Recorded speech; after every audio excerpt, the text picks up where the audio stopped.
내 돈, 나중에 받을 수나 있을까? 대한민국 성인이라면 누구나 한 번쯤 던져봤을 의문입니다.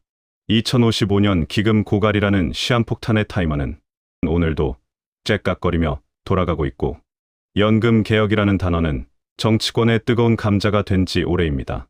최근에는 해외 주식으로 투자 수익이 짭짤하여 기금 고갈 시점을 10년 이상 늘릴 수 있다는 말도 돕니다. 하지만 연금 기금이 수익이 일정하지도 않고 때로는 마이너스가 되기도 하잖아요. 거기다 환율마저 높아지니 우리는 불안할 수밖에 없습니다. 그런데 말입니다. 이 불안한 국민연금이라는 배에 오히려 더 많은 돈을 태우려는 사람들이 늘고 있습니다. 바로 추가납부라는 마법의 카드를 꺼내 든 것이죠. 누군가는 이를 지상 최대의 재테크라 부르며 수천만 원을 일시불로 내던지고, 누군가는 밑 빠진 독에 물 붓기라며 코웃음을 칩니다. 받는 시기를 앞당기는 조기연금과 늦추는 연기연금, 그리고 부족한 기간을 돈으로 메우는 추가납부까지. 오늘 우리는 국민연금, 추가납부가 오를까? 라는 주제를 통해 당신의 노후 통장을 지키는 가장 객관적이고 차가운 손익계산서를 공개합니다. 좋아요의 엄지와 구독의 검지는 열정으로 이어집니다. 국민연금의 수령 시기는 늘 딜레마입니다. 지금 받느냐, 나중 받느냐, 어느 쪽이 유리할지를 저울질합니다. 왼쪽에는 조기연금을, 오른쪽에는 연기연금을 놓고 손익을 따져보지만 확실한 답을 찾기가 어렵습니다. 국민연금 수령을 앞둔 분들에게 가장 큰 고민은 바로 타이밍입니다. 하루라도 빨리 받는 게 장땡이다라는 파와 버텨서 더 많이 받겠다는 파가 팽팽하게 맞서죠. 조기연금 지지파를 볼까요? 이들은 불안하니까 일단 챙기자라는 주의입니다. 조기연금은 원래 수령 나이보다 최대 5년 일찍 받는 제도입니다. 다만 페널티가 발생합니다. 1년당 6%씩 깎이는 구조입니다. 5년을 당기면 원래 받을 돈의 30%가 영구적으로 삭감됩니다.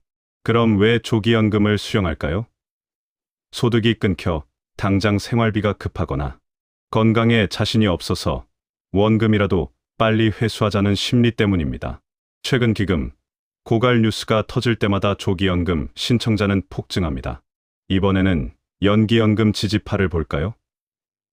이들은 건강이 최고다, 몸값을 불리자라는 주의입니다.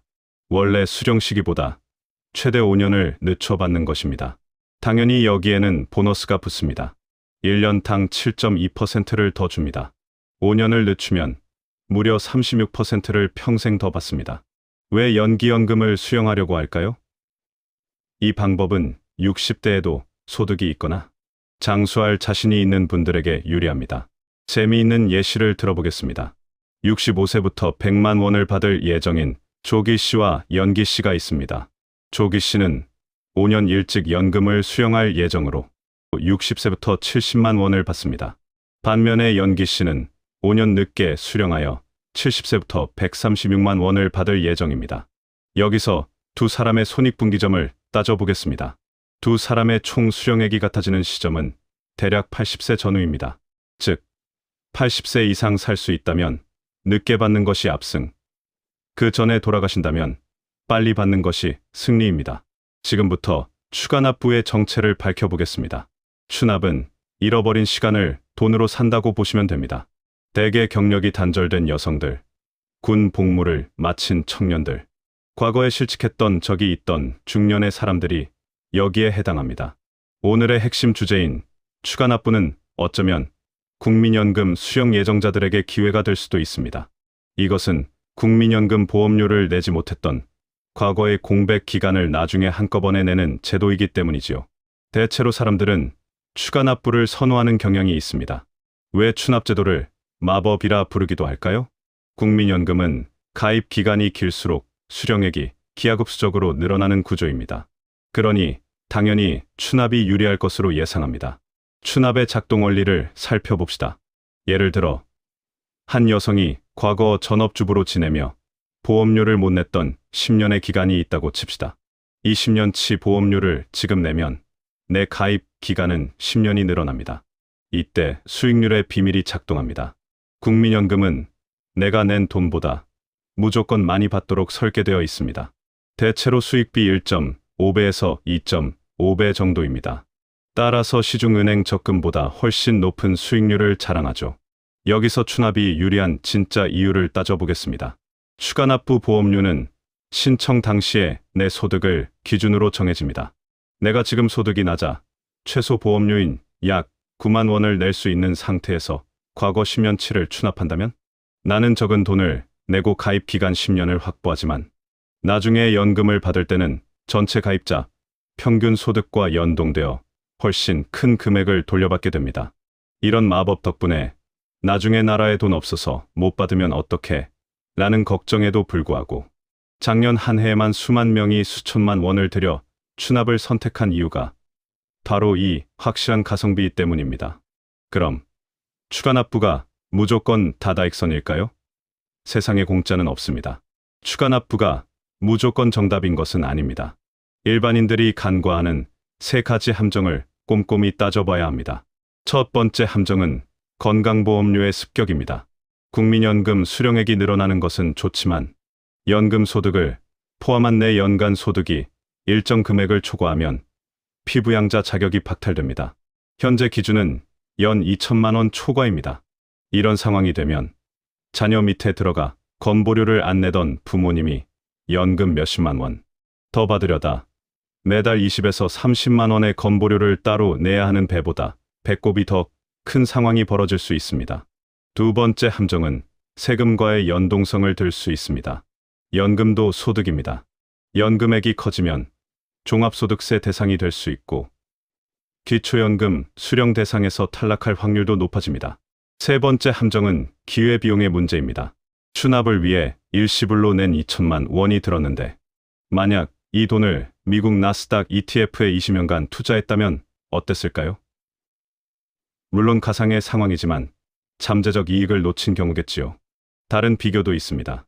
국민연금은 내가 죽으면 배우자에게 40에서 60%만 유족연금으로 남지만 개인 투자는 원금과 수익 전체가 상속됩니다. 즉, 유동성과 상속 측면에서는 추납이 불리할 수 있습니다. 그렇다면 현명한 추가납부 전략은 없을까요? 도대체 어떻게 하라는 걸까요? 물론 있습니다. 다만 항상 실천이 따라줘야 가능한 전략이지만요.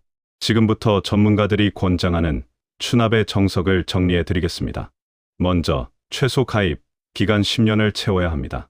10년을 못 채우면 연금이 아니라 일시금으로 받고 끝납니다. 10년이 모자란다면 추납은 선택이 아닌 필수입니다.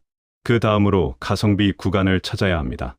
연금은 많이 낼수록 좋지만 일정 금액 이상부터는 수령액 증가 폭이 둔화됩니다. 무리하게 큰 금액을 추납하기보다 본인의 경제 상황에 맞춰 수령액 100만 원에서 150만 원 사이를 목표로 설계하는 것이 가장 효율적입니다. 마지막으로 건보료 기준선을 지켜야 합니다. 연간 연금 수령액이 피부양자 탈락 기준인 2천만 원을 넘지 않도록 조절하는 것이 핵심입니다. 노을진 공원을 손을 잡고 산책하는 노부부가 있습니다. 이들에겐 지난 시간 동안 단단하게 쌓인 믿음이 있습니다. 국민연금도 마찬가지입니다.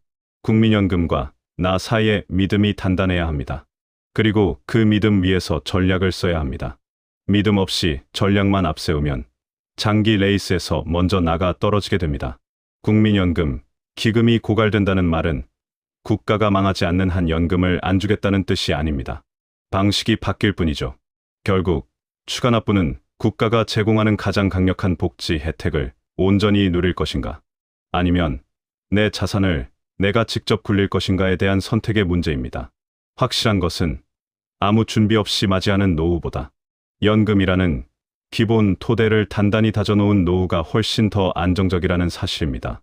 당신의 과거 공백기를 돈으로 메우는 것, 그것은 단순히 세금을 더 내는 것이 아니라 미래의 나에게 보내는 가장 따뜻한 구호물자일지도 모릅니다. 국민연금, 추가납부. 이제 당신의 상황에 맞도록 정밀하게 계산기를 두드릴 시간입니다. 지금 바로 당신의 가입 기간을 확인해 보십시오.